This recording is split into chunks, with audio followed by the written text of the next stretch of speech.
Agona name Swahiba sana Jiriwa aka the storyteller. Karibu tena, hii ni Jiriwas TV.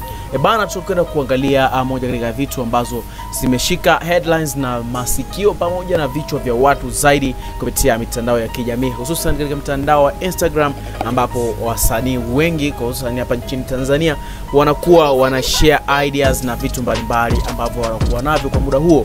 Okay, tukiangalia katika page ya HARMONIZE, msanii wa Bongo Flava kutoka hapa nchini Tanzania, ambaye sasa hivi kidogo anakuwa trending kwenye mitandao zaidi baada ya kuwa na mahusiano mapya na mwanadada KAJALA. Lakini pia si hapo tu, kutokana na masakata kadha wa kadha ambao wamekwisha kupita, lakini tujikumbushe tena siku kadhaa nyuma aliyekuwa mpenzi wake wa zamani ama wa mwanzo, ambaye ndo kwa sasa baada ya kuachana naye ndo kaona KAJALA, na mzungumzia Sala yule mzungu, share kitu kwamba watu wawe karibu zaidi na page yake, kwa kuwa atakwenda kueleza wazi kile kilichofanya ameachana na Harmonize. So watu wanasubiri kwa hamu kujua ni kitu gani ambacho Sala atakieleza, kwamba ndio ilikuwa sababu ya yeye kuachana na Harmonize, bali sio Zuu yule mtoto, baada ya kutambulishwa rasmi katika public kwamba ni mtoto Harmonize. Hii ni Jiriwas TV.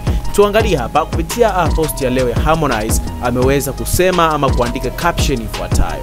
Ameweza kusema hivi: nilikwambia dada woni Frida KAJALA, hizi mambo za kuamshana ama pema supu ya samaki, sijui breaking fast, mimi sijazoea. Ona sasa kitambi ndo hicho. Mimi nimetokea ghetto, tunapiga mlo mmoja tena saa 10, yani mchana kidogo, jioni kidogo. Tunaitaga pasi ndefu, maji mengi. Wauni chupa lipo kwenye bioo hapo. Okay, kupitia comment hii hapa ni kwamba ni dhahiri kwamba Harmonize huenda mahusiano aliyokuwa nayo yalikosa vionjo, yalikosa vitu nyama fulani ambazo zilikosekana katika mahusiano yao, hadi kueleza kwamba kuna vitu walivikosa. So kutokana na penzi la KAJALA la sasa ambalo wanaendelea nalo, inaonekana kwamba KAJALA anampa vitu vizuri zaidi ya Sala, kwa sababu tunaona hata comment ama posti za Harmonize sasa hivi kidogo zinabadilika, kwamba ni mtu mmoja ambaye anapewa vitu ambavyo huenda haje kupata ama kusikia. So ni mtu mmoja ambaye ameshikika zaidi, amenogewa na penzi la KAJALA. Tukifuatia matukio ambayo yamekwisha kupita hapa, tumeona kwenye hii wiki Jumapili hii ya jana ameweza kumtoa